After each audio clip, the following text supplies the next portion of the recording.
Hey everybody, welcome to Game Day View, presented by Mercedes-Benz. Patrick Claybon here with two people who use a calculator better than anybody I've ever met in my entire lives. Greg Rosenthal and Cynthia Freeland. How we doing, guys? I'm feeling like a TI-89 over here, maybe a TI-93, you know, the good calculators. Always graphing, never stopping. Folks, nothing changed. We've been sitting here all week. We haven't changed anything because every single one of us went 11-5 in week 2 with our overall picks. So check out the standings. That means something else didn't change. Yep. Give me that crown. The little tiny digital crown. You gotta watch out. My son's making his picks this year. He's beating you guys too. All right. We should add one to all of ours. Okay. An asterisk. We want you guys to play at home as well. We love it when you're telling us how much better you're doing than we are. And we got huge matchups coming up, folks. The Birds and the Bucks on Monday Night Football. The last time these two teams met was in the 2021 wild card. A young Jalen Hurts threw 2 interceptions in the game. There was some old guy named Tom Brady. He had 2 touchdowns. Tampa stopped Philly 31-15. Brady and the Bucks would go on to win the Lombardi Trophy that season. A lot has changed since that last matchup. Remember, after the game, it was, Jalen Hurts, the Eagles, they got to find a quarterback. Hurts is 19-1 in his last 20 regular season starts. The Bucks are 2-0 with Baker Mayfield under center. A battle of the unbeatens. Greg, what's going to happen? You know, as much as I like the Eagles, I picked them to win the Super Bowl last year and this year. I think the Bucks are more interesting in this game. I picked the Eagles to win 24-21. Okay. But I'm going to thread the needle. That means the Bucks keep it closer than expected, if you know what I'm saying, because Baker Mayfield is playing well. And I'm surprised. I'm willing to change my opinion. I've never been a Baker guy. Like, I didn't get that insurance. I wasn't into it. I didn't like the way he played, but the ball's getting out of his hand more quickly. His time to throw is way lower than his career average. He's throwing with anticipation. I think his offensive coordinator, Dave Canales, who did a great job with Geno Smith, has him playing composed. So I think this game is going to be closer than people expect. Both sides of the ball for Tampa are playing well against an Eagles team that's still figuring things out. I think we're going to get a great Monday Night Football game. I think it's going to be a great game, too. However, I think we see some of the old Baker, which means I think that those pressure numbers, they're going to be back. I have 26-19 in favor of the Eagles in this matchup. Why? This is all respect for that Eagles front. They bring a ton of pressure, and historically in Baker's career, pressure hasn't been great. I think they're ultimately going to have to run the football a little bit more, and then what happens? You got that front seven again against the run. So this is no shade to Baker. He's played really well, and I think that it's great, but it's a little easier. No shade to Baker, but you're showing a bunch of lowlights. He stinks in this highlight. Man. When you play the Bears Look at that throw. You're the one saying he stinks. I'm saying you play the Bears, it's a little easier to look better under the Bears' pressure than the Eagles' pressure. Give the Eagles some credit here. Eagles fans, back me up. Eagles D is great. I'm just the saying, Eagles D is great. We can all change. Of course we can all change, but the Eagles D is 11 people. He is just one man. Okay. He is just one man who's taking snaps against a good defense, but a defense that maybe isn't necessarily as good as they were during their run to the Super Bowl. You guys know I'm a huge fan of CJ. He's now playing for the Detroit Lions. There have been a little bit of issues for this Philly team, especially on the defensive side of the ball. But I'm looking at the offense.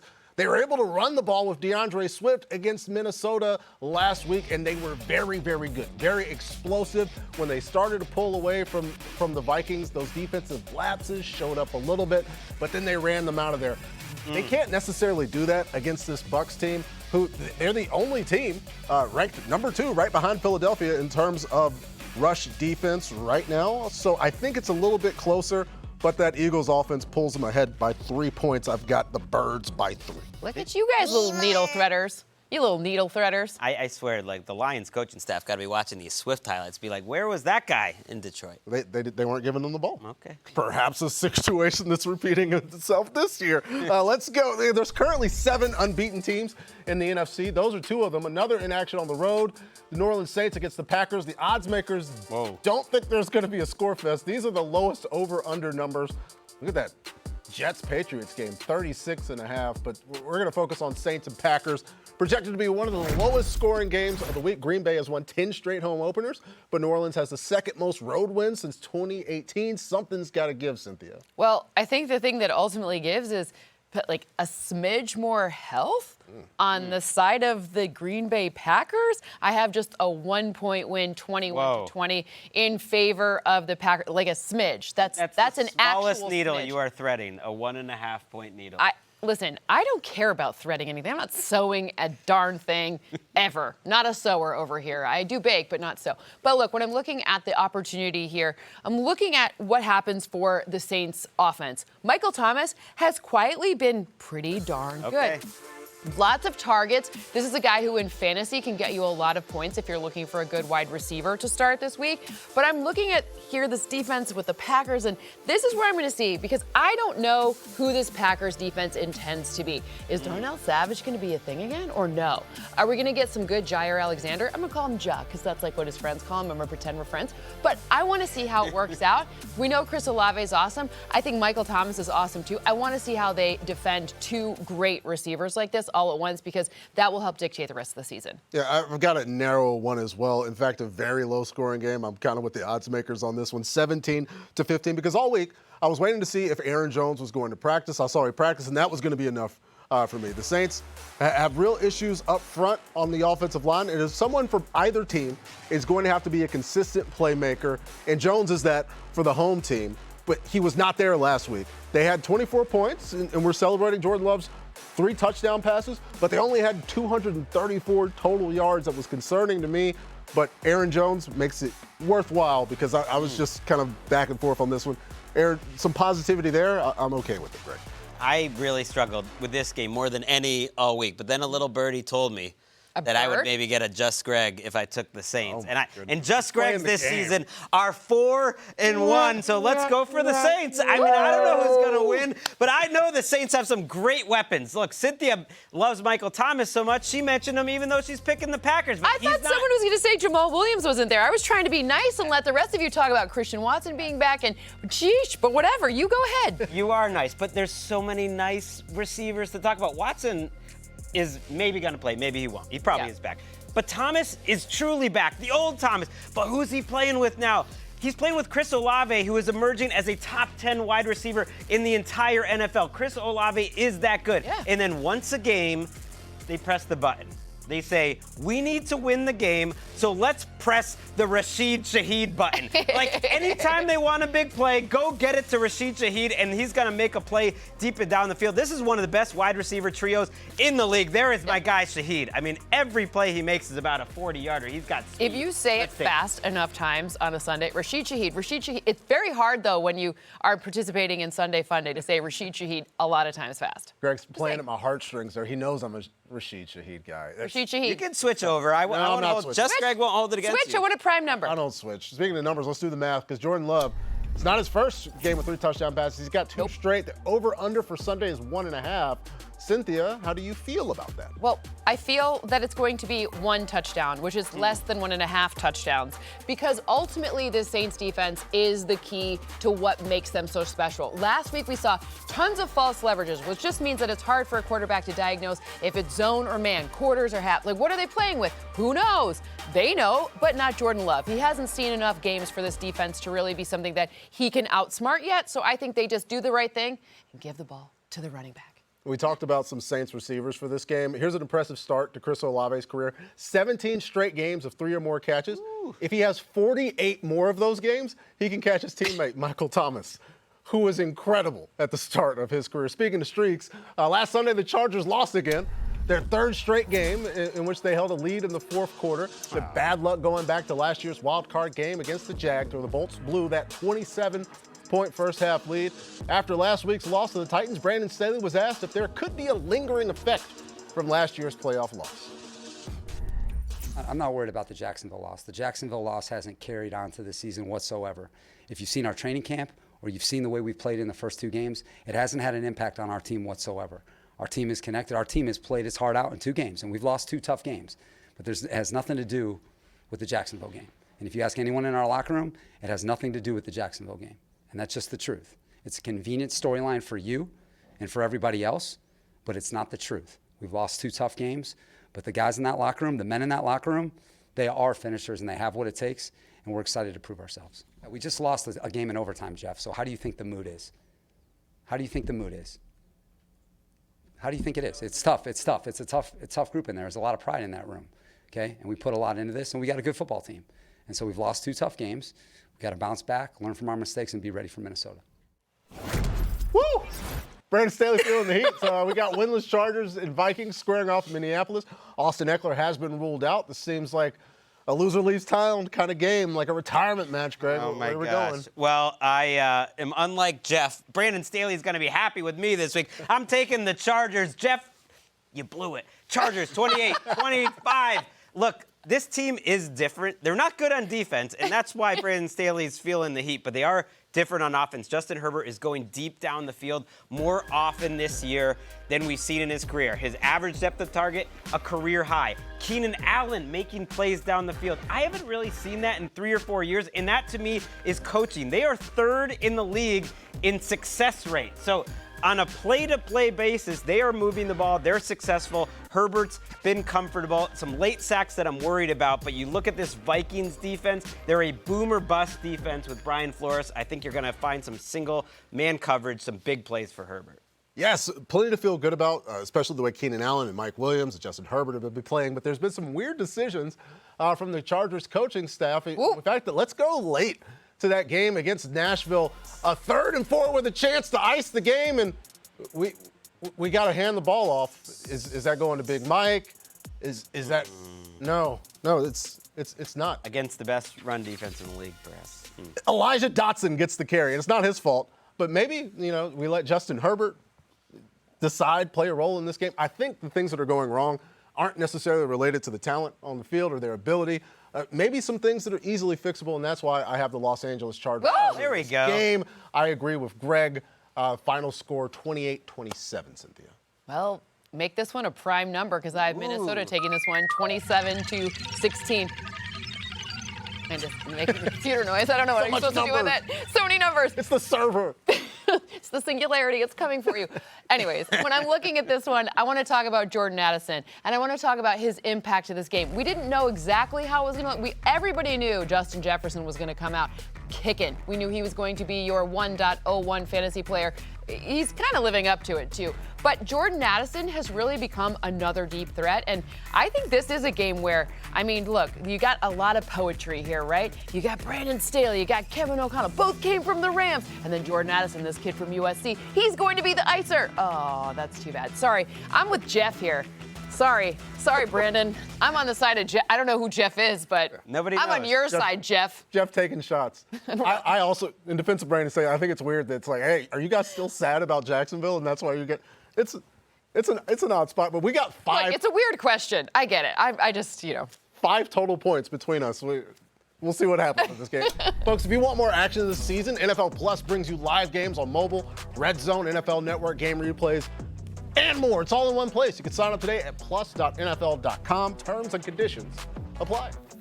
Up next are the 2-0 Falcons, the real deal. Bijan and the boys are headed to Motown to take on Cynthia Freeland's Detroit Lions. Our picks for that matchup are coming up.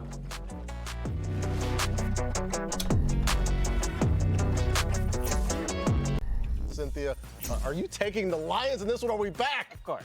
I'm absolutely not taking the Lions in this one. This is when Seattle starts their Super Bowl run. I told you they were my Super Bowl pick for the NFC, and it happens this week. You didn't learn anything, Dan Campbell? Don't look so excited while you're saying this. I'm not excited. The Lions are 4.5-point favorites, and you're picking against your own. I did not pick against them. In fact, just so we're clear, Gordy for Halloween is going to be a lion. I'm ruining it. And he has like this really cute little lion. I'll wear it next week if we don't. That's how confident I am because I'm You're going to wear a that. dog costume. Yeah. Okay. It's a lion costume for a dog. Luckily, he's a big dog, so we can share clothes, me and my dog.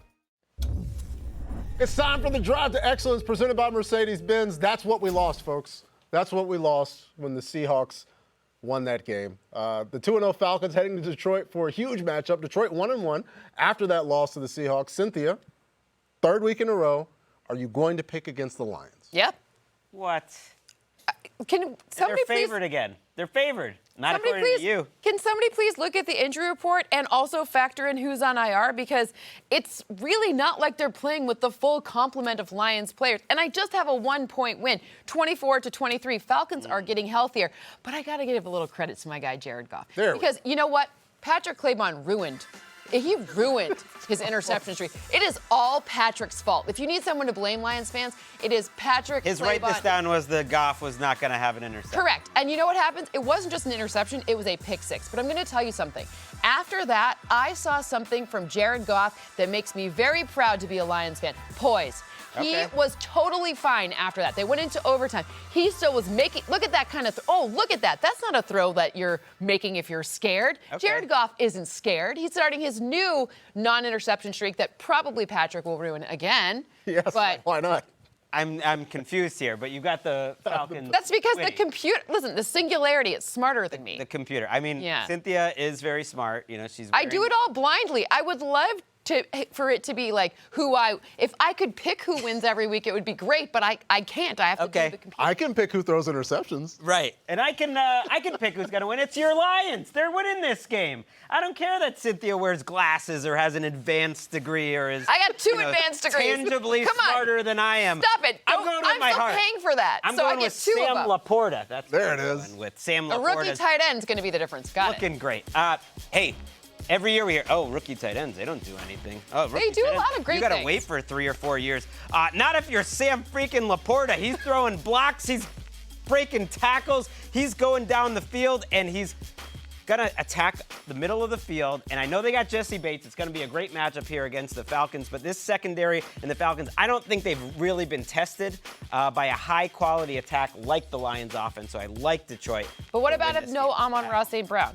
And what about if no questionable, but I David think he's Montgomery? playing. And what about CJ DJ? No? He's you gone. don't care about any He's of that gone. stuff. Okay. He's gone. Understood. I care. I care about all those guys, but if there's no Amon-Ra St. Brown, there's a Detroit Lion we can count on, and that's Josh Reynolds. He's a part of the reason that I have the Lions winning by 2 points. It was not too long ago where Josh was just looking for a spot where he could be in and find success. He found the Detroit Lions, and he's been very good. 2 scores last week. He's averaging over 15 yards a catch on the season. The Goff season, as Cynthia mentioned, but doesn't want to celebrate in the win column, It's not my is in fault. full effect. 27-25. Cynthia has a 1-point number. game. Greg's got 2. I got 2 as well. It's a prime number, Cynthia. Congratulations. You're welcome. I don't know I mean, why. you were right last week. We got to give you that. She was right. I know Moving to you- the AFC. After the magical Monday night finish against the Bills in Week 1, Gang Green came crashing back down to earth in Dallas. Zach Wilson threw 3 interceptions, was sacked 3 times. The Cowboys won 30-10, and the Jets fell to 1-1 on the season. So we got a big AFC East showdown between the Patriots and the Jets on Sunday. Zach Wilson is 0-4 in his career against New England. Will that change this weekend, Greg? Yeah, it'll change. He'll be 0-5 after I was like, what? this weekend. The Patriots win this game. Look, I'm not saying Christian Gonzalez of the Patriots is Sauce Gardner, but I'm not saying Christian Gonzalez Yep. could have a season like Sauce Gardner. I love what I'm seeing out of this rookie. Coverage A sacks, baby. steal. Coverage sacks are the best. That wasn't a coverage sack. What do you mean? That was a nice little blitz by a cornerback. He's not going to major in that, but he's played really Just kidding. good coverage. And when he gets a chance to make a play on the ball like that, he makes that play. I love And Christian Gonzalez. I think they can either bracket coverage Garrett Wilson and put Gonzalez on their number 2 receiver, or you can put Gonzalez on Wilson. That's a fun matchup for Bill Belichick to play with. That's a fun matchup, and I think we're aligned with who wins. But I have 20-18, and I want to point out though something good for the Jets. There we go. And it's Garrett Wilson. His ability to earn yak, and specifically yak over expected, which is one of my favorite next-gen stats. So this guy creates, look at that. That's against who defense? Yeah, I felt bad for The Stephon Gilmore. Cowboys. That's a really good defense. All right, this one's a little bit not as difficult because they play just a ton of zone coverage there, but still, like what was expected in that run versus what he did, those numbers, it's not enough of a sample size yet for it to be really a valid number with his yak over expected, but it is huge. It was huge last year. I anticipate it to be top 5 in the league at the end of the season as well. He's a huge deal, and it's fun. I also think he also had that the catch of the year already. Yeah. And he's had to. And that's a part of the reason that I have the Patriots scoring a few more points than you do. I got 27 to 14. They cover here because the Jets defense is going to make you take your medicine. No chunk plays. You got to stay on schedule. The Patriots have to do that all the time. That's what they do every single week. And on the other side, Matt Judon has 30 sacks since 2021. He's got 2 this year. I expect that he's probably going to add another against Zach Wilson in this game, and where, again, Greg thinks they're going to be 0-5 in his career against the New England Patriots. There's plenty of reasons for that, but New England wins easily to me, 27-14. Love Judon, but Uche has more funding to say. This is our most likely meme alert because Jets fans will not be happy. 100%. Well, come get us. We'll see. Put the picture out there, right? It's time for this guy or that guy. Greg, which running back is more likely to go over 75 yards from scrimmage, Breece or Ramondre? I'm going to go Breece Hall just on the theory that he's a better football player right now. Breece Hall is electric. His offensive line not really protecting Zach Wilson or Aaron Rodgers, but they're running the ball well enough for Breece Hall to get an open seam and maybe just hit one big one. Ramondre Stevenson in this Patriots offensive line has been stuck in quicksand. And just look at this man run. I cannot believe he's coming. Didn't he say something like, if we win if I have the ball in my hand, something like that? Like, okay. All right. Let's see it, bro. That shows I like he's it. feeling himself. No, I like it. I like the confidence. I don't want to go out there and be like, you know what, let's let everyone else do it and I'll just be over here. Like, no, I want it. Give me the ball. He is currently leading the NFL in yards per carry, so Breece is backing it up. And yards per carry over expected. It's very good football player. When we come back, we got a Super Bowl 56 rematch between the Rams and the Bengals. Will Cincy get its revenge and the first win of the season? Our thoughts right after a quick break. Take this confetti, Dad. Want to see where your team ranks? Just tell Siri. Show me the football standings.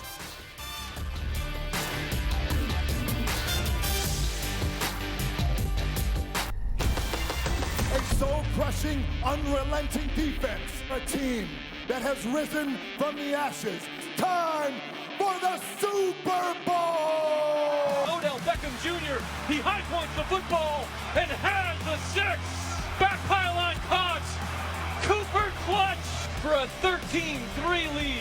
Toss it to the right. Yeah. Nixon throws it in the back of the end zone. It is caught by T. Higgins. Burrow now scrambling.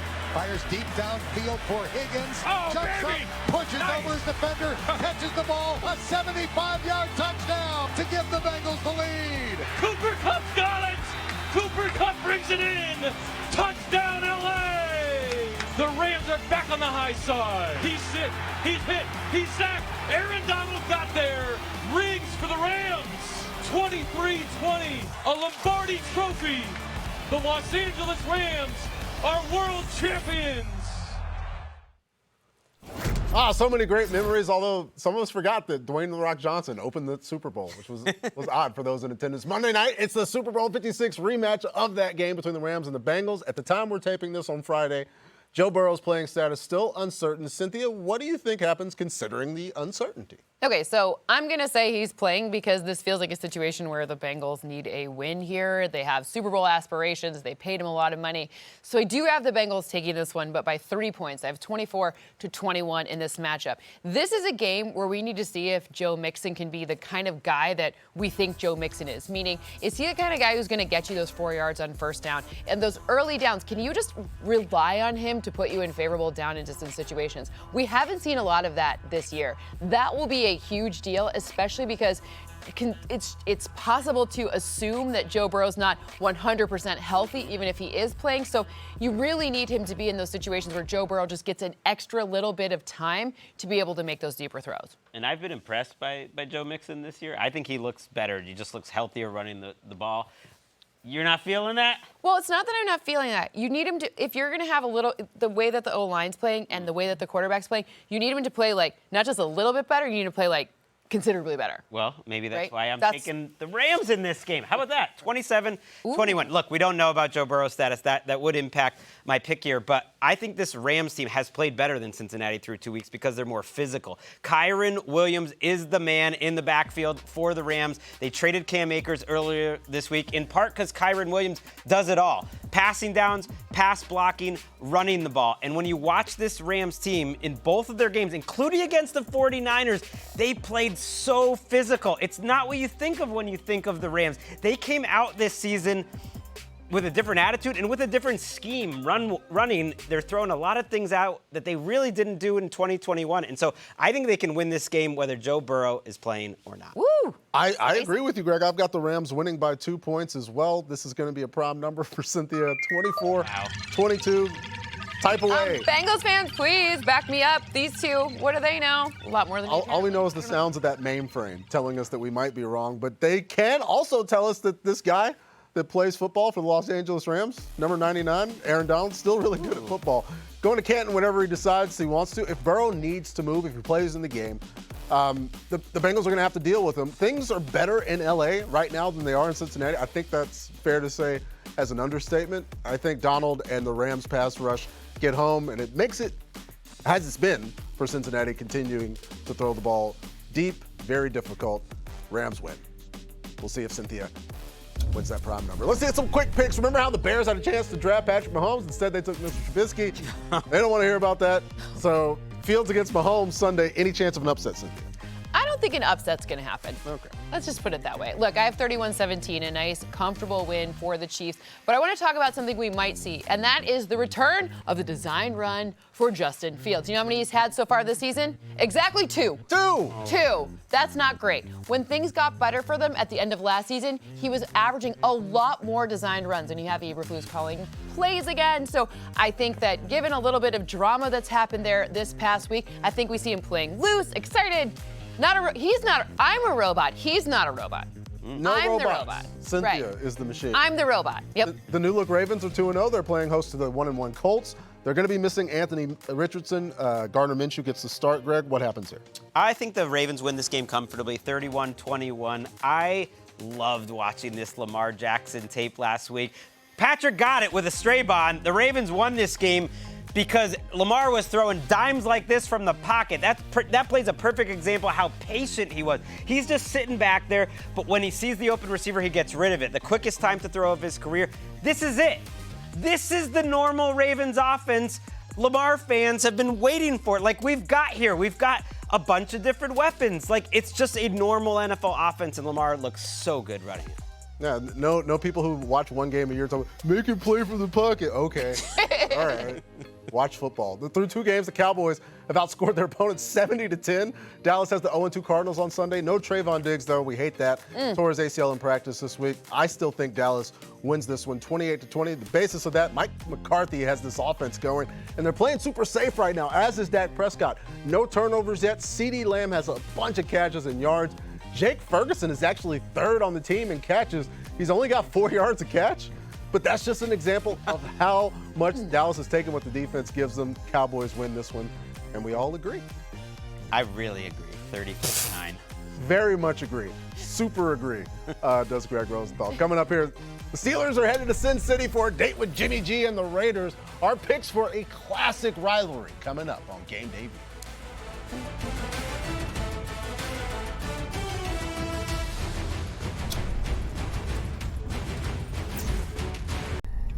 Last chance for the Steelers.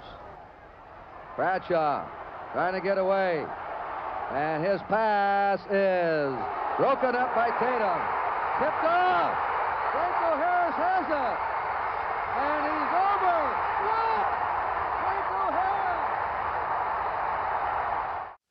Great history brings us to Pizza pregame predictions delivered by Little Caesars Sunday night in Vegas. A classic rivalry, the Steelers and the Raiders. We don't have the numbers for the potential fracas in the stands, but who do you think wins this matchup, Greg? I like the Steelers in this game. The one group I trust is the Steelers' defense in this one because of their edge rushers, Alex Highsmith and TJ Watt. There's just something about the Pittsburgh Steelers. Going back to the 70s and 80s, they just grow edge rush duos like on trees. You had Greg Lloyd and Kevin Green back in the day. You had Lamar Woodley and James Harrison getting it done. And this group, TJ Watt, and the way Alex Highsmith has emerged as a truly elite edge rusher, they're up there with the greatest ones. And these two teams, I see a lot of meh right now. But I don't think the Steelers' defense is meh. And so I'm just picking, that's the best thing I see from these two teams. I'm picking them to win. I mean, I'm with you. I have a 1-point win. I have 21-20 in this matchup for the Steelers, too. For whatever reason, I guess I was surprised you didn't pick the Raiders. But I want to talk about George Pickens. Why? Because last week we saw him have a career high in yards after the catch, 73, and yards after the catch over expected. Yakawee. It really rolls off the tongue like that. At 40. Not gonna catch up. No, Yakawee, 41 Yakawee. But look, if you're going to pick a game where George Pickens should actually improve upon that, is this one. The secondary is where I'm very confused about this Raiders team. And I think it's going to come down to a few of these extra deeper balls. And who do I trust more to make those? I do actually really like the Pittsburgh defense as well, but you put it first, so I went with George Pickens. Oh, thanks. You're welcome. They've taken the premier, the central people to this matchup. I'm also taking the Pittsburgh Steelers. Whoa. What? 22 I'm surprised. to 19. Yes, and we're all there. And honestly, Oh, I love your kids. back-to-back weeks. Jacoby Myers and Devontae Adams have taken huge shots on the other end. Jimmy Garoppolo passes. Remember Third and Renfro? Remember when the Carr and Renfro were just hooking up a billion times? Who?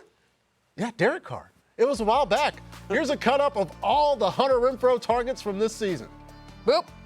Okay. That's it. Nice You throw, caught it, nice though. route. Yeah. He's 100%. Wait, isn't this the same play? Yeah, it's the same play, Greg. This is the only But he's target that Hunter 100%. Renfro has gotten this season. He's 1 for 1. 100%. Maybe Jimmy G could target him a little bit more, but considering the way that things have been going this season, I'm taking the Pittsburgh Steelers, just trying to figure out this Raiders offense at this point. We're going to stay in the AFC, the highs and lows. Being a Broncos fan, they hit new highs last week and lows.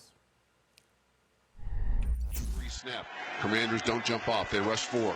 Russell in the pocket. Now bounces around. Sets and throws the ball up in the air. It's going to be short. The ball deflected. The ball deflected and caught. Touchdown, Denver, Brandon Johnson. Oh, my word. Shotgun snap. Russell in the pocket. Throws the ball. That is deflected, incomplete, and the game is over. And no flag thrown. Maybe there should have been. Sean Payton and the Broncos are 0-2. They head to Miami to face the high-powered 2-0 Dolphins. Cynthia, is Russ going to cook in South Florida? No. I have 27-19 in this matchup in favor of the Dolphins. I actually, look, we talked about something positive for the Broncos. My favorite thing from last week from the Dolphins was actually at halftime. Their coach running into the locker room. Look at him. Look at that 40 time. I mean, it looks like a 4.28 if I had to guess. 4.28 is the 40 time there. But what I'm really trying to get at here is speed. And what has Mike McDaniel been able to do with speed? Oh, let's go. Tyreek Hill is going to be masterful of this one. Yet again, the Broncos defense, I don't think will have an answer. Of course, we don't know if Jalen Waddle's going to play, at least at this point. So Tyreek Hill is who you're going to want to slide in there. Yeah, I look at whether Jalen Waddle plays or not. I think Doesn't the matter. Dolphins are going to put up so many points in this game. I have them winning 33-24. When you look at the Broncos' defense this season, you don't see a lot of stops. They are 28th in the league in yards per drive allowed, 28th in the league in points per drive allowed. You know who they've played so far this year? The Raiders and the Commanders. Those aren't two of the best offenses in the league, and now you got to go up against Miami. And oh, by the way, Justin Simmons is out for this game. Frank Clark is out for this game. I just have not been impressed. I don't think they're a talented defense. They have a new coaching staff, and playing Miami, man, they just give you so many problems on the ground and through the air. They actually don't even have enough data because they have not played enough snaps. Like they're literally, their drives are so compressed and so slow. And then the play calling, the last 5 minutes of that Broncos game, you just watch that play calling again, it's a little confusing. That's what's the problem. Well, if the drives being slow were a problem, I think Miami's going to fix that. Yeah. Because Tua Tagovailoa has been very, very good in the middle of the field. He always has been over the course of his career, but just this season is bananas. Tua has thrown for 1,034 yards on quick passes that go over 10 air yards since 2022. His deepest average depth of target he has the deepest average depth of target in the entire league, despite having the quickest time to throw. That doesn't even make sense. It's because You need advanced degrees to figure that out. Maybe it's because Tyreek is getting down the field so fast that Tua doesn't take that long, but also he can really you get the speed. ball out of his hands. He's been very, very good. Can you say bananas like that again? Bananas. But also the Broncos' overall difference in their it's been 3 points this season, so maybe they keep it a little closer than some folks might think. Our Josh Allen and the Bills back on track. They got a fun one Sunday against the 2-0 Commanders. Our picks for that game and the rest of the weekend slate coming up.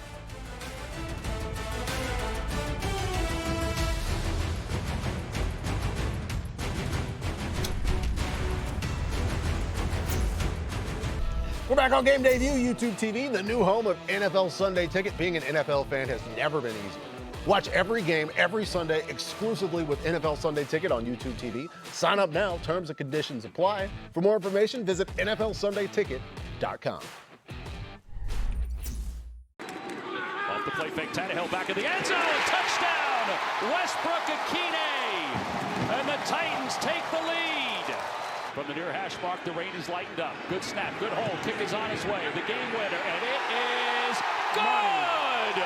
The Tennessee Titans in overtime have knocked off the LA Chargers 27-24. It's the Titans with a walk-off win against the Chargers last weekend. Now they're facing a Browns team that unfortunately lost Nick Chubb for the season on Monday night. Which way are you leaning, Cynthia?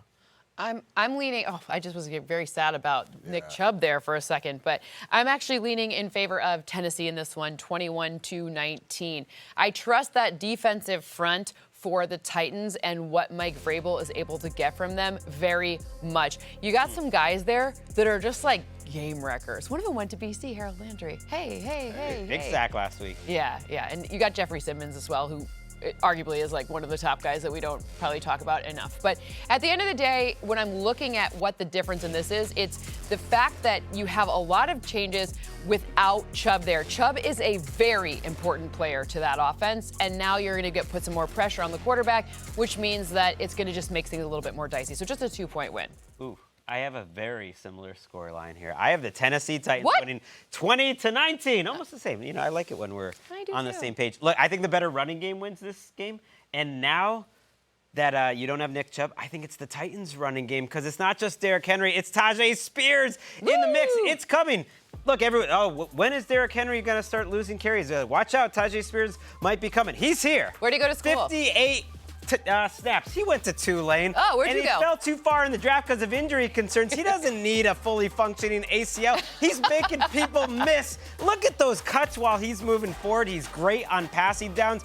I think he can help extend Derrick Henry's career. He's already basically splitting snaps. I don't think people have realized this with Henry, and I think the two of them might be the best 1-2 punch in the league. You guys really believe in the Tennessee Titans? We do. Underdogs, too. 3.5-point underdogs. I'm one of you as well. I've got the Titans in this one, 15-14. Oh, look at that score. Yeah, I can't, on good conscience, I cannot pick the Cleveland Browns, considering what their offense looked like against the Pittsburgh Steelers. Without Nick Chubb on the field this season, Deshaun Watson is completing 51% of his passes.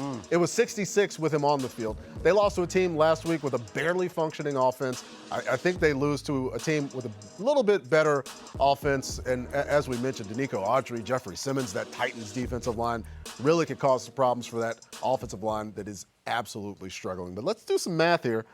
King Henry's over-under 71.5 rush yards, Cynthia. What is your projection? Well, first we have to get where did he go to school?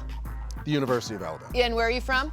I'm from Alabama. Now we're all in this segment now. Look, I have more than 71.5 rush yards forecast for Derrick Henry in this one. Not because I think that the Browns defense is one to mess with, but because I believe that, especially because they're missing Peter Skoranek, who went to Northwestern, my other school. Just get it all in there. So many schools. They're going to need to run even more. So I just think it's pure volume and the fact that this guy is a yak machine. We all took the underdog here. A meme-alert underdog. We need a word for that. So if our listeners... Yeah, please give us a good word for that. Tweet at us. Figure out something we can Against call it. a dog, too. When that happens. Whoa. Let's do a little over-under as we leave Yulee High School's own Derrick Henry. We'll start with the Texans and the Jags. Over-under is at 44.5. I am right under that with 43 points. I'm waiting for Cam Robinson to get back. And so until that happens, I don't feel that great about the Jags offense. No, I don't feel great about either of these offenses, so I'm going way under. I had 34 points. I actually like what I've seen out of C.J. Stroud, but the Jags' defense has been a pleasant surprise this year, and their offense has been disappointing, not playing well in the red zone at least a week ago, so I think this is a low-scoring game. Texans always play the Jaguars well. I don't know why. I think that they play each other well, which is why I have a tiny bit more than that forecast. I think it'll be a little bit more of a back and forth than maybe you were expecting. I only have 45, so it's not like ridiculous. What was that noise that we heard, though? Was it a jaguar? Can we do it again? What was that noise?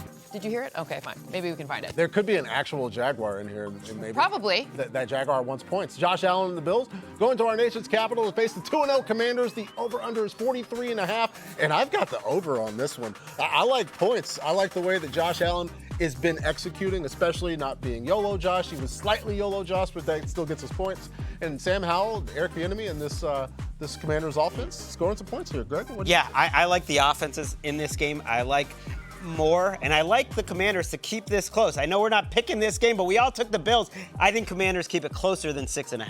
I have them keeping it at 6 points. I have the over here. Why? Because you saw Josh Allen be smart and throw that shortest average depth of target that he's had in like 4 years, right? So keep that up and no turnovers. All right, let's go to the Panthers-Seahawks. Bryce Young out with an ankle. Andy Dalton's going to start. The over-under is 42. I got 38. I am not expecting a lot of points here, Greg. Yeah, I just don't think you're going to need to be too aggressive. Pete Carroll loves running the ball if he has a lead, and I think they'll have a lead in this one. Run the ball, get in the end zone. I don't care. I have a tiny bit over. Still to come, folks. We got some bold, spicy predictions. Someone's expecting big things from the Cheetah down in South Beach. You're watching NFL Game Day View, presented by Mercedes-Benz.